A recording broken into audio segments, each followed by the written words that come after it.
अम्मा जी, आप अपनी बहू संभालो, मैं अपनी बहू संभाल लूंगी। हवेली के बाहर बड़े से बरामदे में खाट पर बैठी अम्मा जी अपना हुक्का हुड़का रही थी।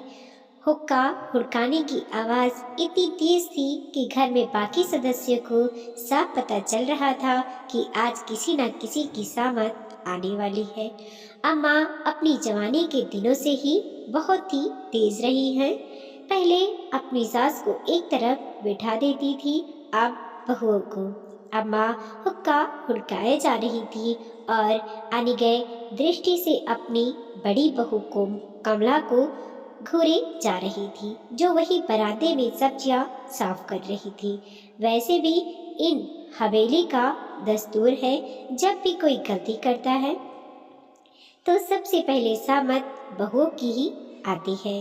और सबसे बड़ी बात जरूरी रही कि गलती करने वाला घर का सदस्य ही हो। आस पड़ोस में, रिश्तेदार में भी अगर किसी ने कुछ कह दिया या सुना दिया तो सामत तो बहुओं की ही आनी है। उसमें भी सबसे बड़ी बात कि बड़ी बहू की, क्योंकि छोटी बहुओं तो अपने पति के साथ दूसरे शहर में रहती थी। पर यहाँ गांव में तो अम्मा जी के पास सिर्फ बड़ी बहू होती है जो कि सेवा करती है, और अम्मा जी जब चाहे उसको लताड़ कर अपने साथ सोने का गुरूर भी रख लेती हैं। बाकी सबके लिए अम्मा जी का मातृत्व उभर उभर कर सामने आता था। बस पता नहीं क्यों बड़ी बहू के लिए उनका मातृत्व का तालाब सूख जाता था। फिर तो मातृत्व भी नहीं छोड़ो, नारित्व भी गायब हो जाता था। कम से कम एक औरत दूसरी औरत को औरत तो समझ ले, पर पता नहीं क्यों अपनी सास के टेक दिखाने के लिए बहू के स्वाभिमान के चितड़े करने में उन्हें बड़ा मजा आता था। खैर, आज आते हैं आज के मुद्दे पर। आज पड़ोस की बिमला काकी की नई नवेली बहू बिना घूंघट के अपने पति के साथ फिल्म देखने गई थी। बस अम्मा जी को यह बात नागवारा गुजरी। उस जगह पर उन्होंने बिमला काकी को दो बातें सुना दी। अरे बिमला, कोई लाज शर्म है या नहीं? तेरी बहू में ऐसे उघाड़ चाचरे अपने पति के साथ घूमने जा रही है और तू भी यही खड़ी देख रही है, समझा नहीं सकती उसे? अरे अम्मा, आजकल तो यही सब चलता है। आजकल कौन बहू से घूंघट करवाता है? बहू से अपनापन रखोगे तभी तो वो हमें अपना मानेगी। छी, तनिक भी अकल नहीं है तुझ में। तेरे जैसी सास ही होती है जो बहुओं को सिर पर बिठा लेती है। एक हमारी बहू को देखो, 20 बरस हो गए हैं, मजाल है कि सिर से पल्ला भी हट जाए या उसकी तेज आवाज भी निकल जाए। अम्मा, अब तो भाभी को जीने दो। कब तक उन्हें नई नवेली बहू की तरह रखोगी? मेरी बहू है, मैं जैसे चाहूँ वैसे रखूँ। तू तेरा काम से मतलब रख और अपनी बहू को संभाल। इस तरह से दूसरों की बहुओं को बिगाड़ेगी। अम्मा मुंह बनाते हुए बोली, जो बिमला काकी को बिल्कुल भी अच्छा नहीं लगा। उन्होंने उसी समय जवाब दिया, अम्मा, बहू को बहू तो समझो। एक बहू की प्यार दिखाती हो, दूसरे बहू के लिए नफरत। जो साथ है उसका कोई मोल ही नहीं है।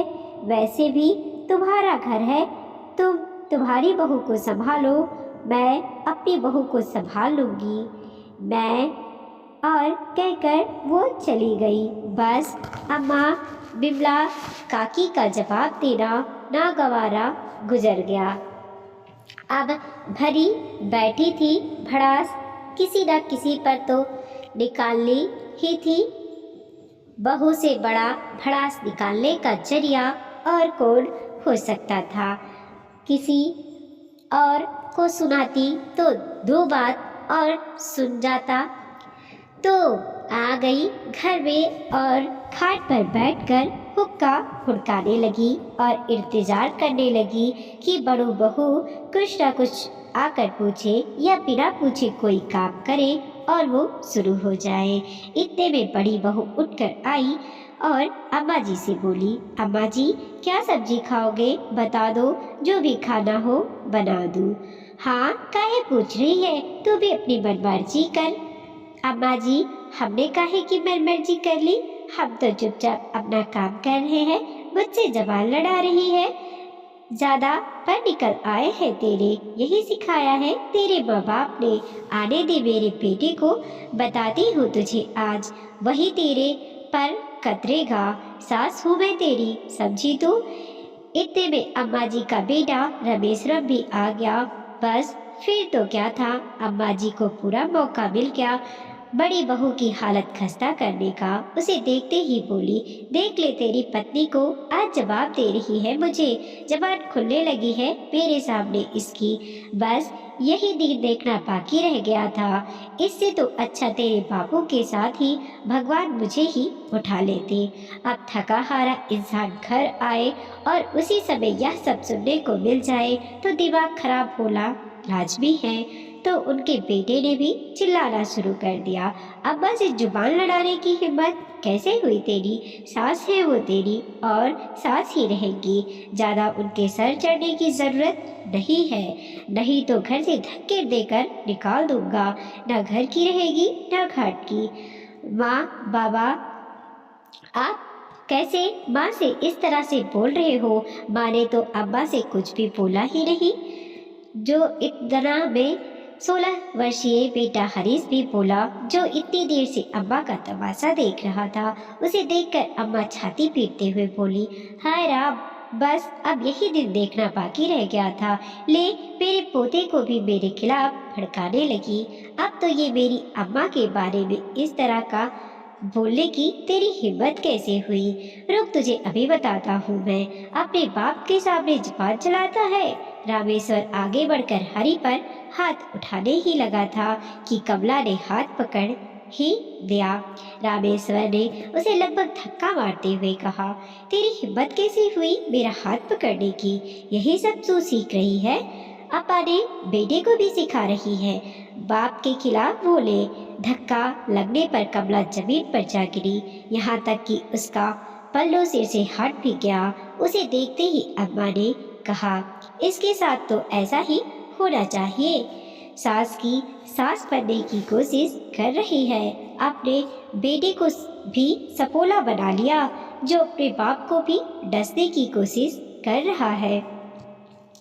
बस अम्मा जी बहुत हो गया, 20 बरस से बर्दाश्त कर रही हूँ, हर बार आप अपनी सास पने की टेक दिखाने के लिए मेरे स्वाभिमान के चितड़े चितड़े कर देती हो, पर अब और नहीं। खुद का बेटा खुद के पक्ष में बोले तो कितना अच्छा लगता है, लेकिन अगर बहू का बेटा उसके पक्ष में बोल दे तो उसे सपोले का दर्जा दे दिया।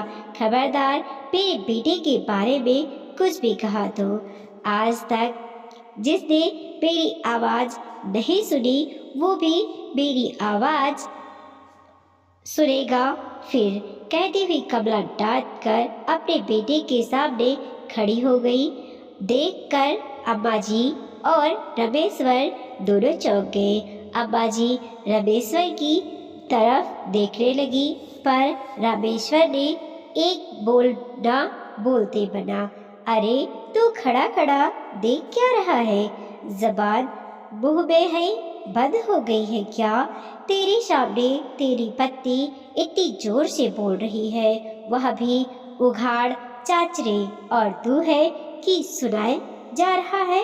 अम्मा जो आज तक ना बोली वो अब जाकर बोली है, कहीं ना कहीं गलती तो हमारी भी रही होगी, तू कह देती है और मैं बस इसके पीछे पड़ जाता हूँ, पर आज मेरा पूरा परिवार एकजुट होकर मेरे खिलाफ खड़ा है, सिर्फ तेरे कारण।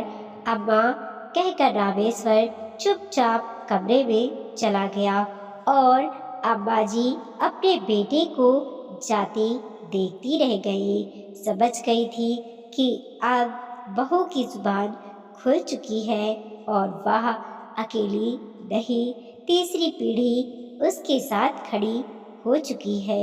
वीडियो को लाइक कीजिए, कमेंट कीजिए और अपने दोस्तों के साथ ज़रूर शेयर कीजिए। चैनल पे नए हैं प्लीज़ सब्सक्राइब कीजिए और देखते रहिए मोटिवेशनल स्टोरी।